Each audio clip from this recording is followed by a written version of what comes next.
welcome to the latest episode of the Being You Pod. We are on Spotify today and we're also on YouTube. Welcome to the living room. The living room. This is not my actual living room. For anyone who doesn't know, and you probably don't know, but my husband and I have talked about building our own house since 2017, and we're in 2024. The house is built. The appliances are in. The stairs are in.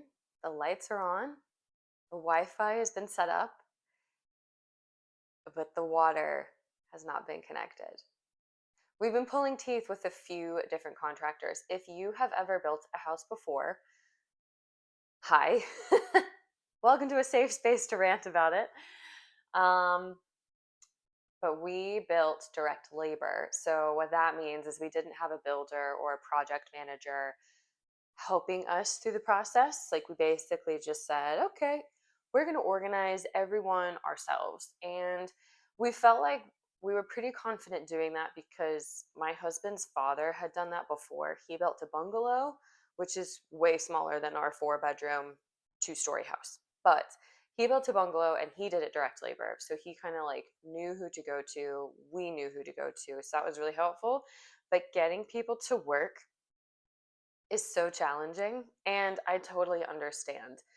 As a business owner and as someone who's trying to be a present partner for my partner, it's hard. You do not want to go to work some days. I personally don't see it as, okay, I don't want to go to work, so I'm not going to. I see it as, I don't want to go to work, but I have to because I have people that I want to help, and I have people who are starting to feel better about their life, and I can't let them do that alone right now. I still have to help them. So anyway, long story longer, we're still not in the house. So I'm in the space that I'm hoping will not be the backdrop for this podcast much longer, forever, but needs must. And so I'm here. And with that 2.5-minute rant, welcome to the Being You Pod. I'm Bronwyn. I'm a nutritional therapist, a personal trainer, a retired professional performer, and an average at best recreational swimmer. And today I wanted to talk to you a little bit about bone health, and specifically osteoporosis and how it manifests in menopause, and how supplementing is not the end all be all for supporting it. So there's a few key things that I want to discuss with you today. And the whole premise behind the Being You Pod is to just get down to the nitty gritty of what you need to hear and forge our path without the waffling that feels like a waste of your time. So I apologize if I just wasted your time with that waffling on about our self-built house, but I felt like I just needed that little bit of space to get that off my chest. So I appreciate you for allowing me to have that space. I really do. So let's dive into today's episode, which is all about bone health in menopause. It's not something that I cover in depth. It's not my specialty. My specialty is digestive disorders. So helping people with IBS, colitis, IBD, SIBO have a better quality of life and lead more fulfilling lives, which means doing things like exploring the world, working on cruise ships, working in theme parks, working on Broadway, feeling like you're a capable contributor to your workplace, and you're also capable of swimming really fast in the pool or climbing really challenging climbing paths really consistently. These are all real life stories of clients that I have helped. So we're going to dive into the latest client, which is somebody that I met through an app that I create content for, and I recently ran a challenge for. And one of the prizes for this most recent challenge was a nutrition consultation. So this person didn't even seek me out and sign up and say, okay, I know I need this. This person engaged in the challenge the most and won several aspects of the challenge, so won this prize. And so we came into this consultation process with her feeling like, or she just wanted to have some more guidance towards supplementing for bone health. She is retired. She's got 2 grown children. She just wants to supplement more for bone health. The plot twist here is that she also has some underlying digestive conditions that she's had since she was a teenager, and that is colitis. And colitis is an inflammation of the tissue in your colon, your large intestine. So this is the part of your intestine. If you picture your stomach as a rectangle, oh my gosh, as a rectangle, your colon runs up the side, across, and down the other side before transiting into your anus, where you excrete your fecal matter. So this inflammation of this lining can be really painful because it can literally be felt all around your stomach, up the side, around, and down, and down even further. And it's crippling. It's crippling because it doesn't stop you. Like when you're having a flare up with colitis, it doesn't physically stop you from consuming the foods that are making it worse. Your body still has a normal appetite. You just notice there is this like intense, burning, uncomfortable, painful sensation around your stomach area. And it's really hard to pinpoint. But colitis is not something that is self diagnosed. That is something that you get diagnosed with a conversation and potential further investigative testing with your general care practitioner. So I want to make sure that that's out there in the open right away. This is not something that you can self diagnose. And it's not like IBS, where IBS kind of has a set of criteria. It's called the Rome 3 or the Rome 4 criteria, where you tick some boxes, and based off of the boxes you've ticked, say, okay, you most likely have IBS. Colitis is like, here are the conditions. They're quite set. You have to tick all of them in order to meet it. So this client, like I said, she started having it when she was a teenager, as she was finishing up high school or secondary school. And it's always just been a thing for her. So with that in mind, and with her desire to learn more about supplementing for bone health, I actually flipped the table and blew her mind with a few of the suggestions that I had, which would help her both manage her colitis flare ups whenever they occur, but also manage better bone health. And I'm going to share them with you today. So, the number one thing that I share, it's a nutrition recommendation. We're going to start with nutrition ones first. We'll get to some lifestyle ones in a second. Nutrition recommendation number one, look at her fiber intake. I always aim for clients to consume between 22 grams to 25 grams of fiber in their day. I think the RDA recommendation is like 20 to 25 grams. So I like to narrow that window for my clients, have them aim a little bit higher because they're all overachievers. 22 grams to 25 grams. This might not seem directly related to bone health, but you get quite a few bone building materials in your diet from fibrous foods like calcium. Calcium is in fibrous foods like quinoa, figs, almonds, broccoli, sweet potato, oranges. So aiming for a higher daily total fiber goal allows this client to increase her intake of calcium without having to supplement her actual calcium intake already. And it also increases stool consistency as well as potentially bowel movement frequency. None of that is guaranteed, especially with IBS. If you are IBS-C, increasing your fiber intake might not actually work in your favor, whereas if you're IBS-D, it might work in your favor. Anyway, so looking at our fiber intake, that's nutrition recommendation number one. Number two, I encourage this client to cook crunchy, and by crunchy, I mean cruciferous. Increasing fiber intake can lead to a short-term feeling that bloating has increased, specifically when you are consuming vegetables that fall into the cruciferous family, such as your broccolis, your cauliflowers, your Brussels sprouts. If it's Thanksgiving near you, all my Americans, my mom makes the most amazing lemon breaded Brussels sprouts for our Thanksgiving dinner. Chef's kiss. But this client would not want to eat those raw. She would not want to get a veggie plate and go straight for the raw cauliflower and dip it in the ranch dip or the hummus. She needs to cook them because cooking cruciferous vegetables before consumption softens them. It starts to break them down, so it makes it basically easier for her digestive system to break them down as well. Cooking cruciferous vegetables is also recommended for people who have thyroid conditions. Cruciferous vegetables can impact you if you have low thyroid. Cruciferous vegetables are really important for your fiber intake and your overall well-being, but consuming them raw isn't really going to do you any favors. So that's something else. If you're hypothyroid, cook your cruciferous veggies. So number 3, nutrition recommendation umbrella. I encourage this client to bring in more bright produce. We went through a food diary analysis during her consultation, and what I found was that her food was largely similar. Like, she was getting a good balance of protein, of carbohydrates, healthy fats, and produce, but she was eating the same kind of 4 things with her produce. She's quite selective with the vegetables and fruits that she consumes. But bright produce contains compounds called bioflavonoids. These compounds help make collagen fibers stronger, and collagen is an integral part of bone and muscular health and joint health, especially in women as we age. Our bone density changes. It's not just calcium that our bones are built on, but collagen fibers help knit these calcium ions, matters, particles together. And this is a vital component of bone health, and it often goes overlooked because we're so focused on supplement calcium, supplement vitamin D, supplement vitamin K. Look at your collagen intake as well.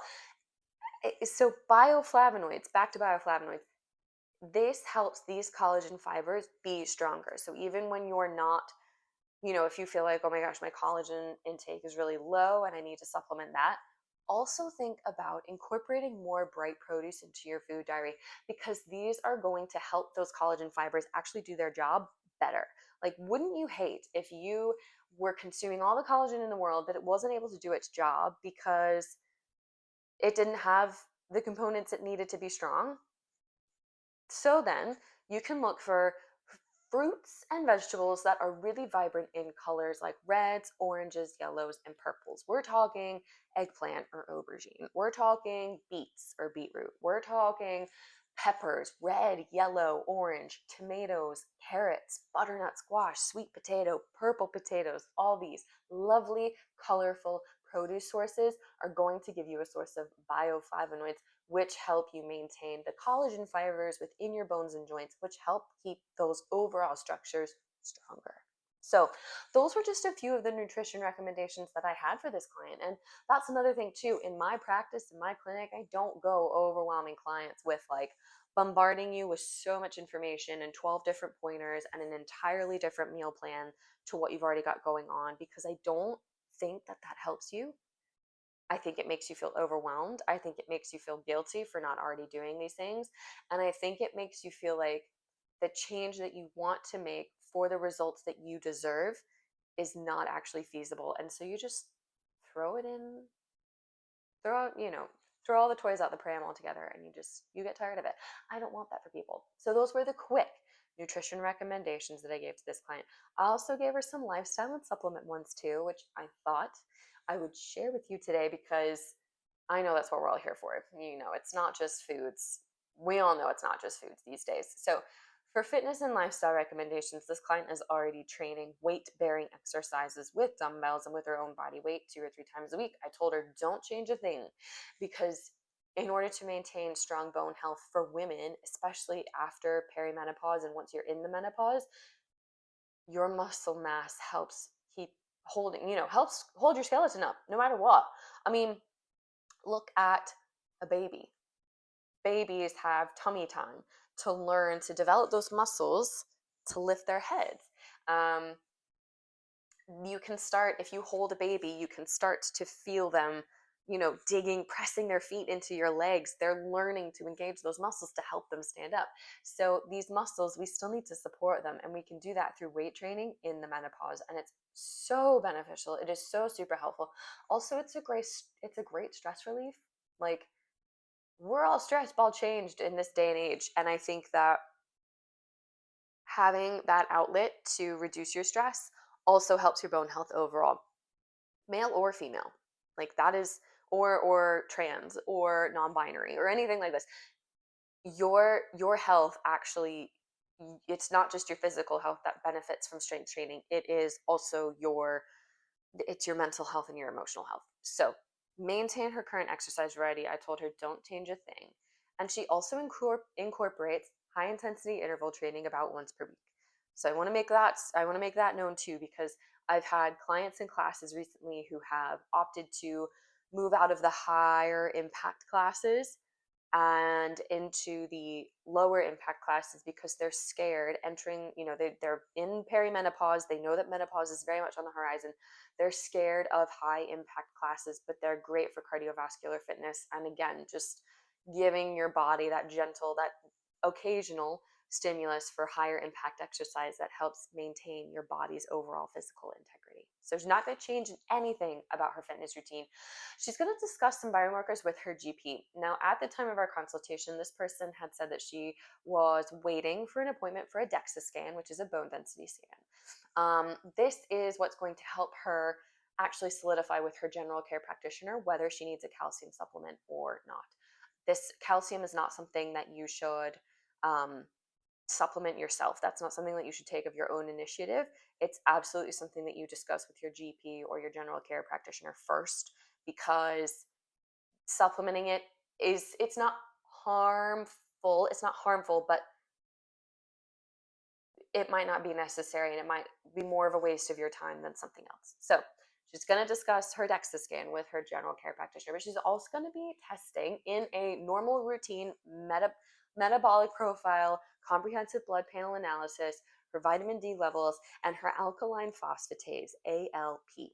So both of these can be done in these blood profiles, but they relate to bone health. Like ALP is a substance that is measured to measure like how much bone formation is being stimulated within your body. And of course, vitamin D helps with calcium absorption. So again, it's kind of like the bioflavonoids and the collagen we just spoke about. You would hate to ingest all the calcium in the world, supplement all the calcium in the world, but if your vitamin D levels aren't where they need to be, you're pretty much just like throwing the calcium in the garbage can. Or it's like trying to throw the calcium tablet into your mouth, but really just throwing it out the window instead, that kind of way.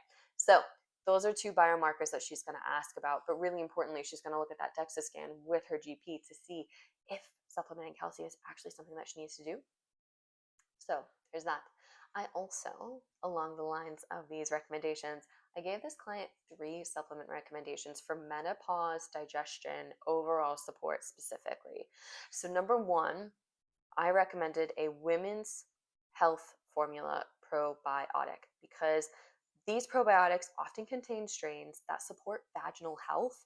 And when women are going through perimenopause and the menopause, one of the number 2, there are 2 things that women often speak about experiencing the most, and like what comes to mind the most when I ask them, what are your symptoms of menopause?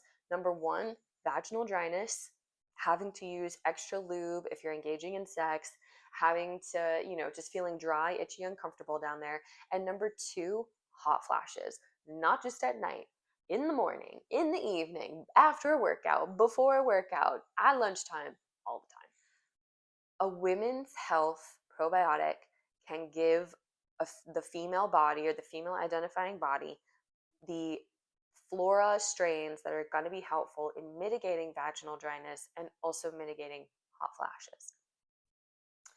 So these are anywhere. The brand that I recommended to this person specifically is OptiBac. This is available in Ireland and I'm pretty sure the UK. If you're in the US, Maker's Mark. Is it Maker's Mark?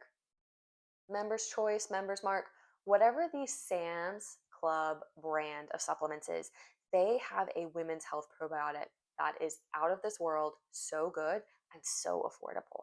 That's another thing. Supplements that I recommend, unless I really think the client needs them, I do not ask clients to pay an arm and a leg for supplements. So women's health probiotic, really helpful, really affordable, and really supportive whether you're in menopause or not. The other thing that I suggested for this client, again, just taking into consideration bone health, colitis, menopause, an omega-7 supplement. So omega-7 is sourced from sea algae, and this, again, applies directly to the top 2 complaints about the menopause, which is vaginal dryness and hot flashes. Omega-7 helps. It's not part of the 369 situation. It's from sea buckthorn oil. And this isn't something that we're getting in our diet because we don't eat sea buckthorn, and we don't eat the oil pressed from sea buckthorn. It's used in skincare, but it's not in our food consumption. So omega-7, really helpful for menopause support. The other thing, the last thing that I recommended under the supplement umbrella for this client was an ultimate digestive enzyme blend. This is to help break food down in the stomach and the start of the small intestine so that by the time the food reaches this client's large intestine or the colon, which we know can potentially become inflamed in a colitis flare up, it's not that hard to break down. So even if she is going through a flare up and she's still trying to eat normally and eat regularly, her food is that much more broken down, so it's that much easier for her large intestine to process. Having colitis doesn't mean that your body doesn't digest food. Your body will still digest and break food down and create waste into fecal matter in that colon space. It's just going to be uncomfortable. But like, who wants to live with that? It's like being a woman and having to deal with period cramps every month. Like, wouldn't it be great if we didn't have to deal with that? The answer is yes. Don't deny it. Anyway, I digress. So, suggested taking a digestive enzyme blend for this client twice a day before lunch and dinner, just to help with that, stimulating the juices and the enzymes and needed in the stomach and the small intestine to make sure that her food is breaking down a little bit better. So hopefully it means that bloating and gas will decrease in frequency after meals. If she is having a colitis flare up, she's not finding that she's dealing with constipation, diarrhea, alterations. She's able to still have a somewhat regular bowel schedule and her food is breaking down adequately. So that is how we support bone health in the menopause with colitis. We address increasing fiber needs, making sure that fiber is adequately sourced and cooked to make sure that it's not too laborious on the digestive tract to break down. We look at making sure that she's incorporating other nutrients aside from calcium for bone health. She's incorporating other nutrients like vitamin D, bioflavonoids, and collagen. We make sure that she's engaging in weight training regularly, 2 or 3 times a week, and she's not afraid to engage in higher impact exercises, which can benefit cardiovascular health in the long term as well. And we make sure that she's having an open conversation with her general care practitioner and utilizing scans such as a DEXA scan to measure bone density to get those clear answers as to whether a calcium supplement is necessary or not. So by helping the accessory elements coming together, I'm hoping for this client when she goes for her DEXA scan that she'll come back into clinic with her results and say, look, my calcium levels are actually fine. And we're going to say, perfect. Let's keep going with what we're going with. And you're going to notice better support in the longer term. So stay tuned because I'm sure she's going to be back in clinic in the new year. And I'm sure I will be back here on the podcast with hopefully not another house rant, but hopefully an update for you as to how her protocol is going, how much she's enjoying it, and how her DEXA scan went. Because it's really, really interesting. A DEXA scan is a really, really useful tool to navigate bone density and bone health in males and females alike. So I think that's it for today, guys. But thank you so much for joining me on the Being You Pod. If you want to hear about something specifically, don't be a stranger. Head to info@beufitnessandnutrition.com and you can follow me there. If you're watching on YouTube, I'm going to link the supplements that I suggested to this client below.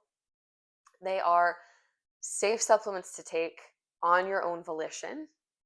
They are not needing a prescription of any means, and supplementing with digestive enzymes or a probiotic or an essential fatty acid, they're not going to be bad for you. They're only going to do you the world of good. Specifically, if you're in menopause and you're thinking about your bone health and trying to be proactive about managing your symptoms of the menopause.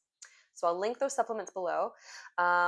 If you want to learn more about working with me, or you want to come into the nutrition clinic yourself, you can head to www.beufitnessandnutrition.com. Don't forget to rate and review the podcast, and I will see you next time. Bye, guys.